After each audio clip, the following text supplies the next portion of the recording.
TMX Adventures. My name is Lisa Keegan and we are in shopping week. I'm hoping this week that you gain confidence in being able to manually do things in your Thermomix. Whether it's to chop a salad, whether it's to chop down fruit, whether it's to grind your own nuts down to flours, those sorts of things. I really hope that by the end of this week you have the confidence, no matter what Thermomix you've got or what thermocooker you've got, to be able to go do these things really confidently, knowing that you're going to have success. So I have put together a little flyer for you. It is now ready, so go over to tmxadventures.com.au and you can download that over there. But this week, well actually today, we're doing Speed 5. Now Speed 5, you'll see, has two different versions, okay, because there's two different ways we use Speed 5. One is for leafy things, okay, so these are our leafy greens and you'll see the celery pictured, but things like celery, cabbage, I've got bok choy here or pak choy, and they're the things that bounce around inside our Thermomix. And that's actually what this speed and this first one is about today. So Speed 5 for the things that bounce and move in our Thermomix. So you can see it's got a maximum of 400 grams. So we get an even chop, and you can see that it says 4 to 8 seconds.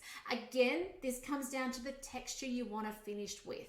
Now we're not talking about getting down to slush. That's actually what we're trying to avoid in this whole thing. Every time we do this, we actually want to dice. We want an equivalent of nearly a grate. We don't want a slush. Okay, that's what I'm avoiding this week. So what I'm going to do here is I'm going to chop up these beautiful greens. A couple of little tips, just like last time. That size, no bigger, okay? Oh, by the way, little side note, as far as wastage goes, if you've got leftover leafies, freeze them and put them into your next lot of veggie stock. They lose their liquid out, their water out, but it doesn't matter because they're going to go into a soup or a veggie stock, or even into things like your savory mince where it's that big cook up with veggies hidden in it, okay? So never let these go to waste.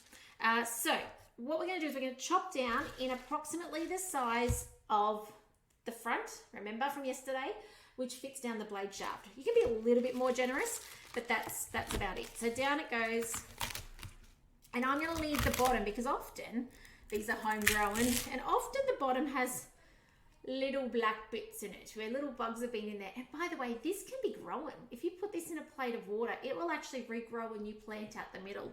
Really great way. Like, we've just finished a thrifty series, but a really great way to save money with your Thermomix. Now, some green leaves, in they go. I'm going to bet that this is not heavy at all, really. That would have been like 80 grams or something. And then in with this other one, same process. Now, if you go too big, you're going to find you're not going to get them chopped. They're going to dance around on top. Or you're going to end up with a really fine dice in the bottom, and the top ones don't look like they've been chopped at all. Okay, you might remember that from your very first veggie stock that you might have made very many years ago with your Thermomix. So in that goes. Now, because I don't have anything else particularly in there, okay, this is fairly okay to not need a spatula for. But if I had the full 300 grams worth, that's probably going to be dancing right up the top. And what you actually want to get is your spatula. And I left it on the table, so I've just got to grab it. But your Thermomix spatula has a collar on it. And this collar means you can safely put it through the measuring cup hole and wiggle and jiggle and push the food down. Now, when I do that now, because I've got so little in there, this is actually just getting stirred through a risotto. Also, we'll use these on things like I'm going to say, what's it called? Stir-fried rice. Not quite fried rice. Beautiful to stir this through. We often use this step when we're making our sauerkraut to chop down cabbage. This is how we do it, okay? So Speed 5 for not long at all. So, but when we've got a huge amount in there, it needs pushing down and wiggling and jiggling. Mine doesn't even touch, the food in there is not even touching this, so this is not going to come in handy, so I don't need it today.